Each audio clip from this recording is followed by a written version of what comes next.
खालिद कैसर साहब हमारे जो सरपरस्त हैं, उन्होंने ऐसी आवाज़ों को, नई आवाज़ों को ढूंढ करके गुमराही के कोने से निकाला है। तो आज तो हमारे बीच में एक ऐसा बाविकार शख्स दानिश्वर बैठा है जो शायरी को प्रतापगढ़ की सरखेज ज़मीन से जोड़कर देखता है। इनकी वाबस्तगी उस गोशे से है जहां नाज प्रतापगढ़ी साहब जैसे शायर हैं, आज़ाद प्रतापगढ़ी साहब खुद अपने आप में एक अंजुमन है। निहायत अदब के साथ मैं दरखास्त करता हूँ, दस्तबस्ता गुजारिश है कि अपने नायाब कलाम से हम सबको महसूस करें। जोरदार आज़ाद भाई नाम जरूर प्रतापगढ़ी लिखते हैं लेकिन है सुल्तानपुर के।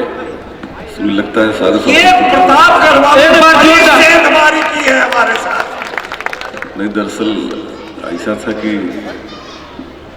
पहले हमने ये सोचा कि सागर भाई, मैंने सोचा कि प्रतापगढ़ लगाया जाए, अगर अच्छा नहीं पढ़ेंगे तो जुगुड़ा भी प्रतापगढ़ की हो, लेकिन जब दुकान चल गई तो सुल्तानपुर हो नहीं पाया। तो दोस्तों, कैसर खालिद साहब बैठे हैं, पाबंदी वक्त की कुछ नहीं है, ये बैठे हैं तो पाबंदी कैसे, 2-3 मिनट में भी पढ़ देता हूँ। और आज का जो सबसे अच्छा मुझे लगा, जब सागर साहब बोल रहे थे तो मैं दुनिया के इनको सबसे खुशनसीब आदमी इसलिए समझता हूँ कि इनकी उम्र 68 साल है और इनकी वालदा भी हैं। मैंने कभी कहा था कि राहे सफर में कोई मेहरबा भी साथ हो, गुलशन में गुल खिले तो निगहबा भी साथ हो। मेरी नजर में सबसे बड़ा आदमी है वो, मेरी नजर में सबसे बड़ा आदमी है वो, घर में सबके साथ में एक माँ भी साथ है। दोस्तों, माँ घर नहीं होती है तो घर नहीं लगता, उस गोद से अच्छा कोई बिस्तर नहीं लगता। खिदमत में माँ की जो भी गुजारा है हमने वक्त, उससे हसीन और कोई मंजर नहीं लगता। माँ की दुआएं लेके निकलता था घर से मैं, बेखौफ था दुश्मन से मुझे डर नहीं लगता।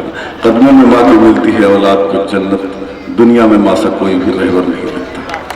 पढ़ता हूँ दोस्तों, दो तीन शेर पढ़ता हूँ। उसने हाथों कर ली है आशियां बनाने की, उसने हाथों कर ली है आशियां बनाने की, उसने हाथों कर ली है आशियां बनाने की, जिसकी आम फितरत है बस्तियां जलाने की। क्या कहने आजाद? और रहज़नों की शक्लें भी रहबरों से मिलती थीं, रहज़नों की शक्लें भी रहज़नों से मिलती थीं, रहज़नों की शक्लें भी रहबरों से मिलती थीं, इसलिए जरूरत थी उंगलियां उठाने की। और चाहे जितना दुख पहुंचे माँ को मेरी जानिब से, चाहे जितना दुख पहुंचे माँ को मेरी जानिब से, चाहे जितना दुख पहुंचे, चाहे जितना दुख पहुंचे माँ को मेरी जानिब से, फिर भी माँ की आदत थी लोरियां सुनाने। आखिरी शेर सुनिएगा। इसलिए जरूरत थी लो, मेरे दोस्तों छोटी सी 2-3 मिनट टाइम 2-3 मिनट, एक छोटी सी नज़र पड़ता हूँ बस। एक शेर इसका बोल रहा सुन लीजिए, अच्छा है इसलिए याद नहीं आ रहा, अभी याद आ गया है कि बस हमें सिखाना था जिंदगी का मकसद क्या, बस हमें सिखाना था, बस हमें बताना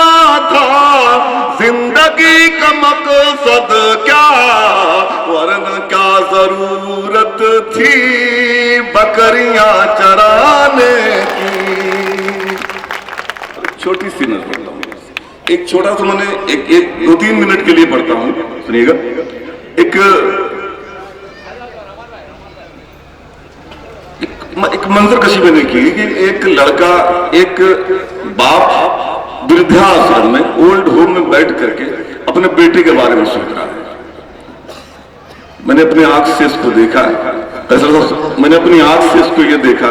मैं गया अपने जिस शहर का रहने वाला हूँ वहां गया तो एक वो करा रहा था, एक वो पैथोलॉजी गया था, तो बगल उसके ओल्ड होम था, तो मैं वहां गया और मैंने वो जो देखा, एक माँ ने रो करके कहा था मेरा बेटा 8 साल से अभी तक हमसे मिलने नहीं आया है, और वो बहुत बड़े लोगों की माँ थी।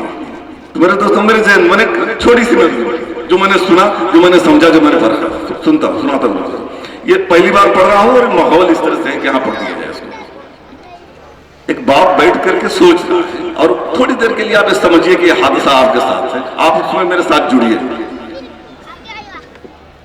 तेरी आमद पर मिलकर हम सब ने जश्न मनाया था, बाप सोच रहा है कि तेरी आमद पर मिलकर हम सब ने जश्न मनाया था, सबने तुझे बुढ़ापे की लाठी मेरी बतलाया था।